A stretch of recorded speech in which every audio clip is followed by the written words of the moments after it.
Hello students, today's topic is underwriting of shares and debentures. Underwriting of shares and debentures is very important for smooth running of business of a company. Company collects money for the purchase of different types of assets by issue of shares which are subscribed by public. It is very essential that shares issued by the company should be subscribed by the public unless it's 90% of its shares are subscribed by the public. It is known as minimum subscription. Even in case of well-established companies, there is always a risk whether shares will be subscribed by the public or not. But in case of newly established company, such risk is more.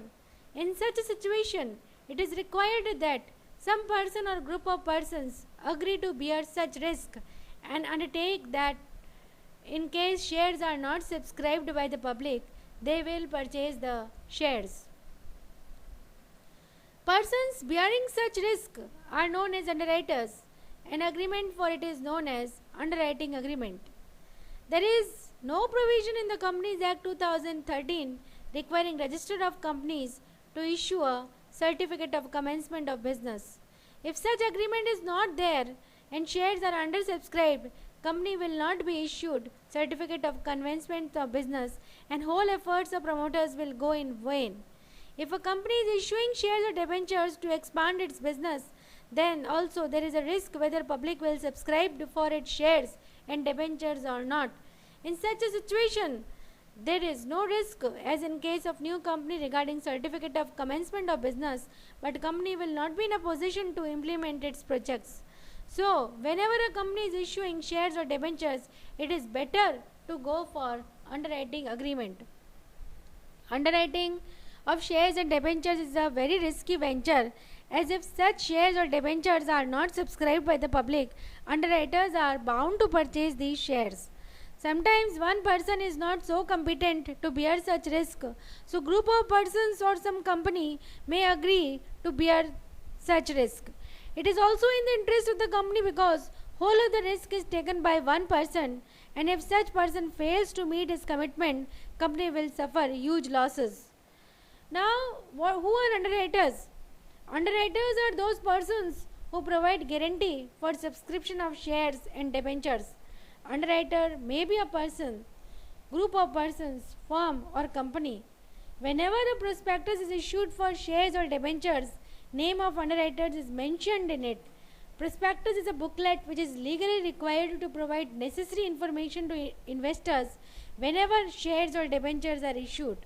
Directors are supposed to express their views regarding financial position of underwriters, and they should mention that in case shares are not subscribed by the public, underwriters are in a position to fulfill their liability. Now, what is underwriting? What is the meaning of underwriting? Underwriting of shares and debentures is an agreement between company and a person or group of person to provide guarantee that in case shares or debentures are not fully subscribed by the public, they will purchase balance of shares and debentures. Thus, underwriting is an insurance against the risk of undersubscription of shares or debentures. Underwriting agreement may be for whole of the shares or debentures or a part of it. Now, classification of underwriting agreement. Agreement may be classified on different grounds. Classification of underwriting can help to understand terminology, and generally in such type of agreement, mainly underwriting can be classified as like this. Number one is on the basis of parties, like a prime underwriting agreement and sub underwriting agreement. Prime underwriting agreement is the type of agreement is signed between company and underwriters, and sub underwriting agreement is if underwriters feel that there is a big risk in underwriting of a particular company, then they can transfer such risk to other persons by sub underwriting agreement. This type of agreement is made between underwriters and sub underwriters, so there is no effect on agreement made between company and underwriters. If sub underwriters fails to meet their commitment, underwriters are bound to purchase balance of shares. such underwriters are liable towards underwriters, they are not liable towards company in any manner. Underwriters will pay commission to sub underwriters, and rate of commission decided between underwriters and sub underwriters may be different from the rate decided between company and underwriters. So we discussed on the basis of parties prime underwriting agreement and sub underwriting agreement. Then second is on the basis of underwriting agreement. There are two types, pure underwriting and firm underwriting. Generally, underwriting agreement refers to pure underwriting agreement. In this type of agreement, liability of underwriters will arise only if issue of shares or debentures is undersubscribed. For example, if A has signed the underwriting agreement for 1 lakh shares of company and public subscribed for 60,000 shares only, then A is bound to purchase 40,000 shares of the company. But if public subscribed 1 lakh shares or more, then there is no liability of A. He is not liable to purchase any shares of the company. Now second is firm underwriting. In well established companies, underwriters are interested to get some shares or debentures of company in addition to commission, even if issue is oversubscribed.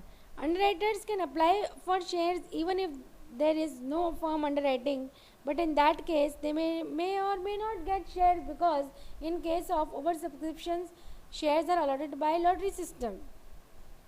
In firm underwriting, underwriters will definitely get shares as agreed between company and underwriters. Thus, in case of firm underwriting, liability of underwriters will not be less than firm underwriting. The third basis is full and partial underwriting. Full underwriting, in this case, underwriting agreement is made for whole issue of shares and debentures of the company.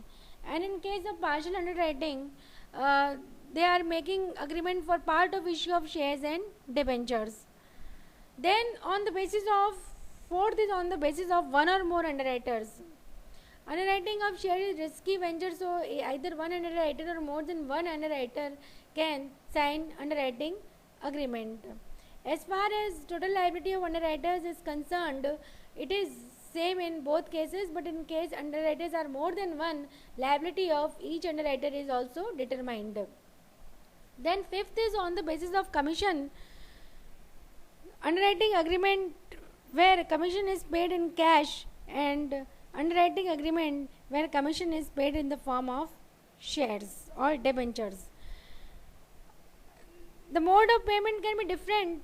Commission can be paid either in cash or on the allotment of fully or partly paid shares or debentures for which underwriting agreement is made. Sometimes part of commission is paid in cash and part of commission is paid in fully or partly paid shares or debentures. Commission will be paid on some underwritten. Commission is paid for only that part of issue of shares or debentures for which underwriting agreement is signed. For example, if underwriting agreement is made for the fixed number of shares, then it's made for suppose 10 lakh shares, out of which 6 lakh shares are subscribed by public and balance 4 lakh shares are taken by the underwriters. In this case, commission will be paid on 10 lakh shares subscribed by the public as well as taken by the underwriters. There shall not be paid commission to any underwriter on securities which are not offered to public or subscription. According to section 46 of the Companies Act 2013, commission cannot exceed 5% of issue price of shares. In case of issue of debentures, commission cannot exceed 2.5% on issue price of shares. Company prepares its articles of association for its internal management. If such articles of association is not made by the company, it can adopt table F of schedule 1 in place of it. So articles of association should provide a right to pay underwriting commission.